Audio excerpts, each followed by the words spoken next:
En el centenario de la Facultad de Ciencias de la Universidad de Valladolid vamos a recorrer parte de su historia de la mano de Ana María González Nogal, catedrática emérita de Química de la Facultad. Para hacerlo, nos remontamos hasta septiembre de 1956.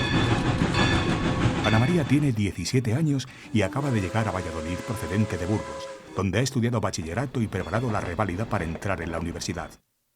Natural del pueblo burgalés de Quintanapaya, Ana es la mayor de 6 hermanas. Sus padres, un médico y una maestra de escuela, siempre habían querido dar una educación a sus hijas para que pudieran elegir en la vida. Un pensamiento un tanto revolucionario para la España franquista de finales de los 50, en la que apenas un 9% de la población joven accedía a estudios de bachillerato, y una época en la que la educación femenina estaba dirigida a hacer buenas madres y esposas. Darles un beso y enseñarles a rezar. ¿Verdad que no es tan difícil, con un poco de amor, ser una mujer ideal? Un objetivo que se recogía también en la Ley de Ordenación Universitaria de 1943, que regía la universidad en la que comenzó Ana María sus estudios, y que la obligaría a cursar asignaturas como religión y gimnasia, que impartía la sección femenina. Estamos en 1957, un año en el que la Unión Soviética pondría en órbita el Sputnik, el primer satélite lanzado con éxito al espacio. Se inició la guerra de Ibn-Sáhara y en el sudeste asiático surgió una pandemia de gripe asiática que ocasionaría en España más de 10.000 muertos. En Valladolid aterrizó la Saba, más tarde Pegaso, que provocó junto a la recién aterrizada Fasa Renault un importante crecimiento demográfico y urbanístico de la ciudad con la inauguración del barrio Girón y 2 años después el barrio 4 de Marzo. Una expansión que traería un mayor tráfico de coches que provocó que ese septiembre del 57 se pusiera en funcionamiento el primer semáforo de la calle Regalado. En la crónica social de ese año fueron noticia el divorcio de Frank Sinatra y la actriz Ava Gardner, la boda de Lola Flores y Antonio González, el Pescailla, y el estreno de la película El último cuplé, con el que Sara Montiel colapsó la Gran Vía de Madrid. En la radio triunfaba Bobby de Glané, con su cabalgata fin de semana en Radio Nacional de España, y sonaba ya el carrusel deportivo con la figura de Juan Martín Navas y la voz irrepetible de Matías Prats Cañete. La Infa de cabeza centra, el balón va a Farma, chuta y gol. Señoras y señores, Pero volvamos a aquella mañana de 1957 a la entrada de la Facultad de Ciencias, situada entonces en la actual sede de Derecho en la calle Librería, donde esta catedrática emérita iniciaba la que sería una larga carrera como docente e investigadora en la Universidad de Valladolid. Podemos oír el bullicio de la entrada mientras espera junto a otros estudiantes a que se abran las puertas de la facultad. Ellos vestidos con traje y ellas con falda, tal y como mandaban los cánones de entonces. Pero, ¿cómo recuerda Ana María ese momento? El día que llegué a la facultad, la cantidad de alumnos que había, me acuerdo yo en una aula enorme que había en la facultad antigua, lleno a rebosar de alumnos, y además que a mí me parecían mayorcísimos, porque claro, eran gente que habían estado intentando hacer el ingreso en las escuelas especiales, digo, que tenían que hacerlo fuera, o sea, en una academia o lo que fuera, examinarse para poder aprobar. Entonces, habían tirado 5 o 6 años o 10. Y a mí me parecían mayorcísimos, pero mayorcísimos. Y además venían con unos aires de sabérselo todo. Entonces, si me dices que si recuerdo, pues si recuerdo pavor. De pensar dónde me he metido yo, dónde voy con toda esta gente tan resabiada. Tú llegas a la universidad en 1957, con un contexto social y político. ¿Cómo se trasladó ese contexto a la universidad? Sí. Teniendo en cuenta el contexto en que había vivido hasta entonces, que indudablemente era bastante represivo en todos los sentidos, y más para las mujeres, el cambio a la universidad no supuso una restricción más, sino al contrario. Más bien supuso más libertad. Si bien había costumbres y cosas que estaban presentes en la sociedad española, no nos podíamos poner pantalones, O sea, una mujer imposible, imposible. Yo me acuerdo que cuando hacíamos gimnasia en la sección de la sección femenina y eso, con unos bombachos debajo de las faldas. Pero la universidad era más abierta y el trato pues con los hombres, por ejemplo, era distendido y normal, mucho más que lo que había sido hasta entonces fuera de la universidad. Estamos en el año 62, todavía está actual sede de Derecho. Decides hacer la tesis doctoral. Bueno, cuando terminé la carrera, entonces me puse a hacer lo que se llamaba entonces tesina, que era un trabajo de investigación previo a la tesis doctoral, si querías hacer la tesis doctoral. Me pareció interesante porque a mí me gustaba la investigación y comencé la tesina.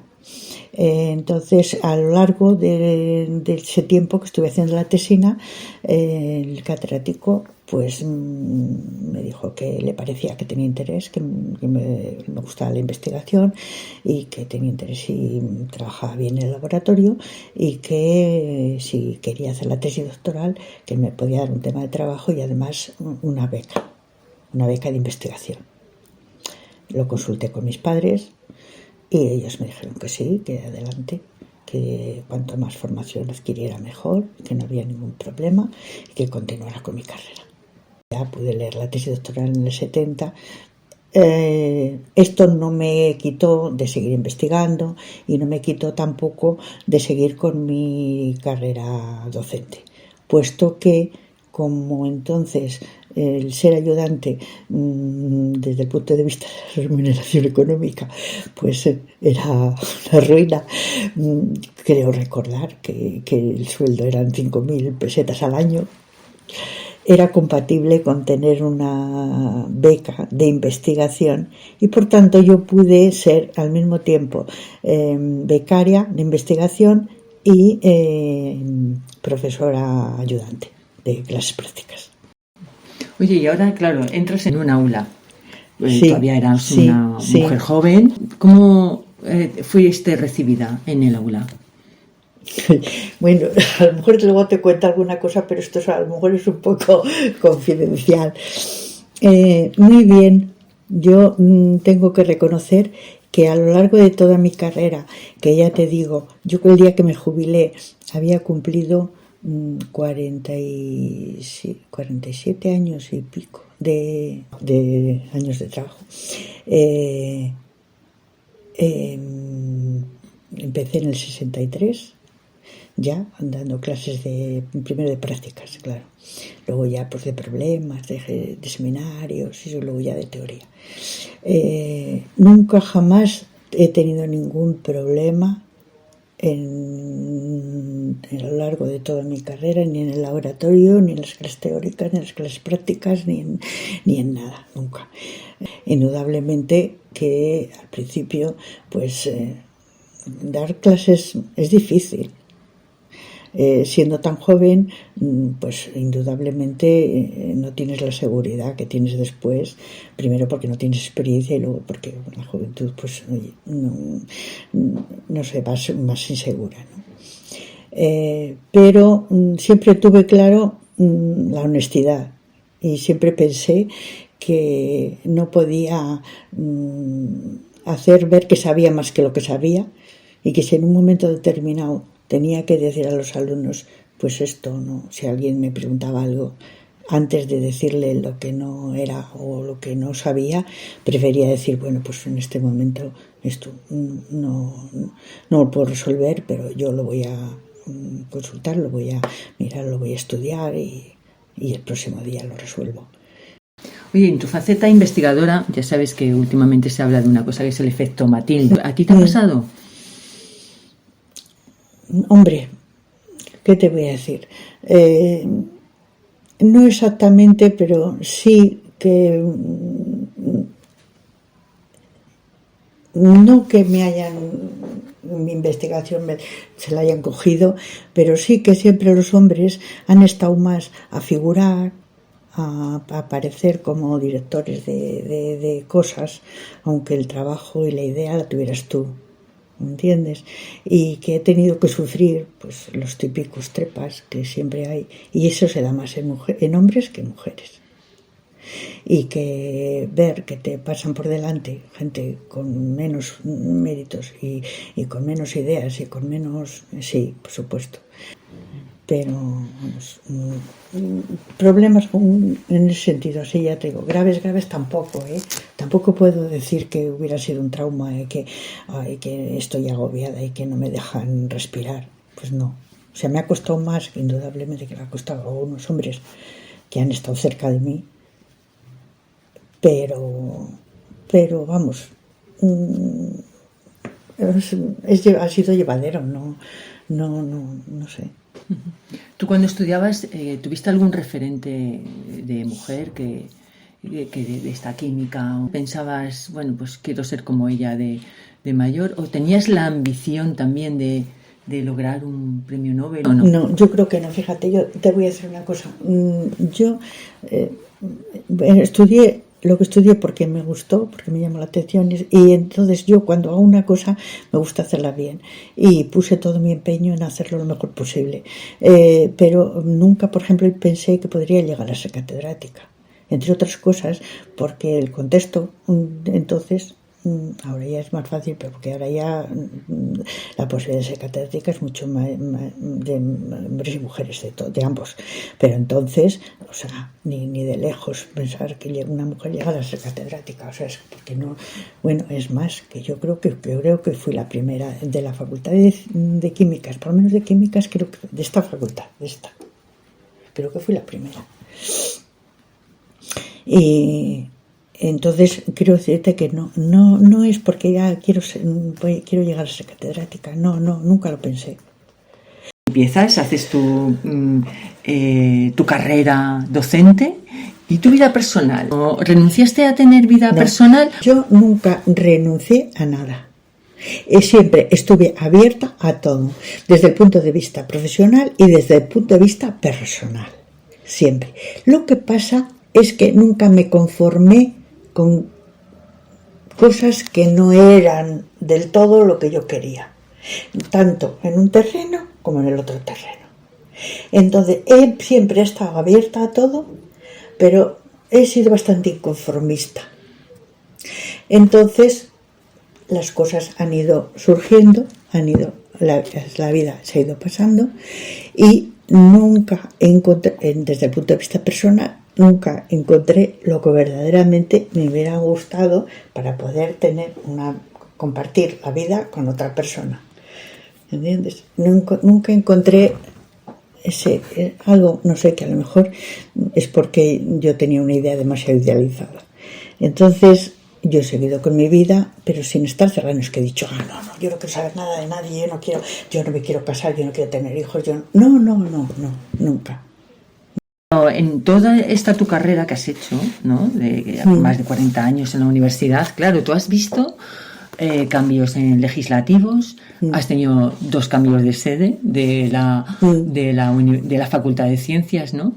O sea, eres una parte importante de esta facultad, en la rama de química, pero una parte muy importante, casi la mitad de la vida de la facultad llevas tú aquí, ¿no? Probablemente en este momento yo creo que soy la más antigua, por lo menos aquí, que esté aquí todavía, que esté por aquí, sí, con eso con toda seguridad. Y en todos estos años, ¿cuál, desde tu punto de vista, ha sido el cambio más relevante que ha sufrido la universidad, ¿no? Pues mira, ha habido varios cambios, algunos buenos y otros no tan buenos. Indudablemente, bueno, yo te hablo de la Facultad de Ciencias, que es lo que conozco concretamente de esta sección, que es la que conozco mejor. Indudablemente, desde que yo estudié, pues bueno, vamos a ponerlo, yo estudié en los años 60, ¿no? Finales de los 50 y los principios de los 60. Hubo un cambio bastante importante, por ejemplo, ya en los 70. De los 60 a los 70. ¿Por qué? Pues porque, por ejemplo, cuando yo estudié, los laboratorios pues eran muy precarios desde el punto de vista material y demás. Bueno, pues mira, trabajábamos, bueno, claro, tú no eres de ciencias, pero puedes entender, pues mira, con corchos y con tubos de vidrio que teníamos que doblar para empalmar unas cosas a otras y así, ¿no? A hacer capilares y cosas de esas. Y luego ahora ya, cuando pasamos a los 70, pues ya que se trabajaba ya en el laboratorio, todos los alumnos, cada uno tenía su equipo con material esmerilado, que simplemente unías una cosa a otra sin más, así, ya estaban justas la cabeza del matraz al refrigerante, no tenías que poner tapones ni tubos para empalmar una cosa por otra. Entonces, indudablemente, todo eso. Ya empezaron los aparatos. Había aparatos de, pues eso, de resonancia magnética nuclear, de infrarrojos, de ultravioletas, de tal, de cual. O sea, indudablemente cambió muchísimo. Y a medida que ha ido pasando el tiempo, pues indudablemente en ese sentido los laboratorios de investigación están mucho mejor dotados, hay mucho más material, hay muchos más aparatos, la tecnología ha inventado en poquísimo tiempo, se ha disparado y bueno, ahora hay aparatos de medidas mucho más precisos para todo, en fin, todo eso, lo que hace que sea mucho más fácil investigar, pero eso ha ido unido a una formación del alumno desde el punto de vista del raciocinio, que es lo que creo que es lo que verdaderamente importa en las enseñanzas universitarias. Te digo que no. Desde el 60 a los años 70, 80, incluso 90, incluso hasta principios de los 2000, te puedo decir que sí, que ha ido en aumento, pues, también ha ido unido pues, a una visión por parte de los profesores más profunda de las asignaturas, ya profundizando más en los mecanismos de reacción, en cosas más profundas y menos descriptivas, menos... En ese sentido, pues ha aumentado pues, la posibilidad del alumno darle una formación mental global que le permita pues enfrentarse a cualquier problema que se pueda encontrar después, porque en la universidad lo importante es eso, creo mucho más importante que una acumulación de conocimientos y más ni más, es saber formar a los alumnos, organizar su cabeza para que sean capaces de comparar, de ver más allá, de ver cómo puede ocurrir esto sabiendo y teniendo en cuenta estos conocimientos que he adquirido. Entonces, creo que en ese sentido, hasta ya te digo, incluso voy a hablar, porque yo, por la experiencia que tengo con los alumnos, hasta los años 2000, hemos ido mejorando en ese sentido. Pero te digo que sobre todo a partir del momento en que se ha cambiado de la licenciatura al grado, que se han disminuido los años de carrera y demás, y que los alumnos vienen cada vez peor preparados, menos acostumbrados a pensar y a razonar. Y no sé por qué hemos entrado en esta dinámica que no hay que esforzarse, que mentalmente hay que esforzarse, vamos de mal en peor. ¿Entiendes? Y ese es el problema. Entonces, antes nos costaba más todo, pero también creo que nos formaba más, porque de alguna manera teníamos que ingeniárnoslas para hacer cosas que no las teníamos fáciles, que ahora con un simple aparato se hacen, y antes había que medio inventarlas. ¿Entiendes? En ese sentido, formación, lo que es la formación integral del alumno, creo que últimamente hemos ido a peor. Bueno, hemos saltado un capítulo, Ana, importantísimo en la vida en la historia de la Universidad de Valladolid, cierre de la universidad. ¿Cómo lo viviste? Sí, respecto de lo que me preguntas de lo del cierre, pues mira, yo te voy a decir que fue sorprendente. Me acuerdo perfectamente del día que cerraron la Universidad de Valladolid. Yo fui a clase.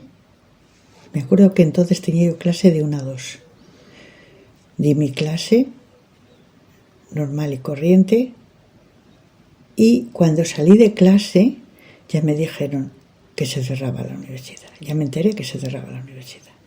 Me acuerdo perfectamente que llegué a casa, tenía una hermana que estudiaba medicina, tenía dos, pero bueno, esa en concreto me acuerdo perfectamente, tenía un examen de fisiología, no sé de qué era. Y me acuerdo que estaba tan nerviosa porque tenía ese día examinaba. Y la dije, no te lleves mal rato porque van a cerrar la universidad. Me dice, ¿qué? Digo, pues sí, van a cerrar la universidad. Y efectivamente ya no hizo el examen, ya no le hizo, le cerraron. Quiero decirte que creo que no hubo motivos para mí, que por supuesto no te puedo decir con exactitud el fondo de la cuestión, pero para mí que fue pues como una especie de elegir esta universidad para que sirva de ejemplo. Tú lo viviste así, como que... Sí, porque realmente no hubo sí que pasó pero bueno, fue un suceso, ahora me he acordado de repente, que al rector le tiraron huevos o no sé qué, y algo de eso, por alguna protesta estudiantil que hubo. Y entonces, pero vamos, que tampoco me parece a mí que, hombre, no está bien que al rector se le agreda de esa manera, pero que no fue causa suficiente, yo creo, para cerrar una universidad un año entero, con lo que eso supone. ¿Y tú qué hiciste todo ese año? Entonces, todo ese año seguimos viniendo a nuestro trabajo, haciendo investigación y atendiendo a los alumnos, pero ya extraoficialmente, quiero decir, si te venían a hacer preguntas o a dudas o lo que fuera. Y hicimos exámenes finales, creo que fueron, sí, examen final. Mal que bien, hombre, no aprobó todo el mundo, pero sí, la gente se preocupó de estudiar y de sacar el curso adelante. Y mucha gente sacó el curso. Fue más esfuerzo. Y en todo caso los profesores estuvimos a disposición de los alumnos, porque los laboratorios no se cerraron, la facultad no se cerró la enseñanza, pero la investigación no. Vosotros veníais y sí, nosotros seguíamos investigando en el departamento, seguíamos en el laboratorio de investigación y seguíamos teniendo, los alumnos tenían acceso a esos laboratorios de investigación y por tanto a venir a preguntar cosas, tenían dudas o querían resolver algo, querían, en fin, lo que fuera, hacernos las preguntas que quisieran. No dar clase oficial en el aula, pero sí resolver cuestiones personales de cada alumno. Porque además, claro, en aquellos años, los previos a la transición, ya eran un poco convulsos en cuanto a que ya la gente exigía libertades que no teníamos. Y entonces los universitarios pues siempre han sido personas muy comprometidas con esos asuntos, ¿no? Y por tanto, las principales protestas salían de la universidad. Y sí que me recuerdo yo de los grises, me acuerdo que entonces existían los grises, corriendo por las calles detrás de cuando había manifestaciones y así, y ya sabes que no podían entrar en la universidad, pero bueno, en las puertas sí. Oye, tú luego en tu tiempo libre salías mucho fuera. ¿Qué hacías? ¿Bailabas? ¿Ibas al cine? Sí. Con los alumnos también iba sí, salíamos. Mira, trabajábamos, vamos, por las tardes. Las clases eran por la mañana, ¿no? Y luego por la tarde, pues la investigación. Y algunas veces salíamos hasta las 10 o las 11 de la noche de la facultad trabajando, pero otras veces, pues nos íbamos después que salíamos del laboratorio con los alumnos que estaban haciendo la tesis doctoral y tal, pues nos íbamos a las discotecas y todo, sí. Uh-huh. Y bueno, y llegó el tiempo de la minifalda y te ponías el pantalón. Ya luego ya se podía encontrar y yo luego he ido a clase con minifalda. Sí, y yo además, de verdad que nunca fui consciente. Y yo, pues nada, yo iba, estos chicos, yo consideraba que no se iban a fijar, pues ya tenían compañeras que eran unas chicas muy monas y Y yo que no pensaba de verdad que se fijaban en mí, de verdad te lo digo. Y entonces yo vestía como yo he visto, o sea que con minifalda o como fuera, ¿sabes? Y claro, hasta que luego ya empezabas a oír que no sé qué, ha ido con minifalda, no sé qué. Y ya, bueno, pues ya eso ya me reprimía, claro, no me quedaba más remedio, ya que tener cuidado y a ver qué me pongo, yo estaba siempre pendiente a ver qué me pongo, porque no voy a ir a clase y luego, ¿sabes? Y bueno, pues esas cosas que pasan, pero... Cuéntame de las investigaciones que has hecho tú en tu labor investigadora, alguna de la que especialmente te sientas orgullosa de esta investigación mía ha servido para esto, ¿no? Yo he trabajado en distintos campos, siempre de la química orgánica, por supuesto. Entonces, bueno, empecé un poco en función de con quién hacía el trabajo, porque indudablemente al principio cuando empiezas siempre tienes que estar bajo la dirección de alguien. Entonces cuando hice la tesis doctoral pues lo hice sobre hidratos de carbono, que es el tema que tenía el catedrático que entonces estaba. Cuando luego cambié y terminé la tesis doctoral y ahí se terminó esa etapa de mi vida, porque luego vino otro catedrático con otro tema de trabajo diferente, completamente diferente de ese. Entonces indudablemente ya me introduje en él, ya empecé ya a dirigir yo tesis doctorales también, tesinas y tesis doctorales. Y después tuve contacto con un profesor inglés, Ian Fleming, que trabajaba sobre compuestos de silicio y de estaño, que era eso ya a partir de los 80 o así, que era una cosa muy novedosa en el campo de la química orgánica, y eso es lo que he trabajado últimamente. Entonces, si te digo, esto se ha reflejado en que con estos productos se ha fabricado esto o lo otro, pues no lo sé, porque realmente la química que yo he hecho ha sido una química básica. Pues Ana María, muchas gracias. Ana, ¿tú tienes redes sociales? No.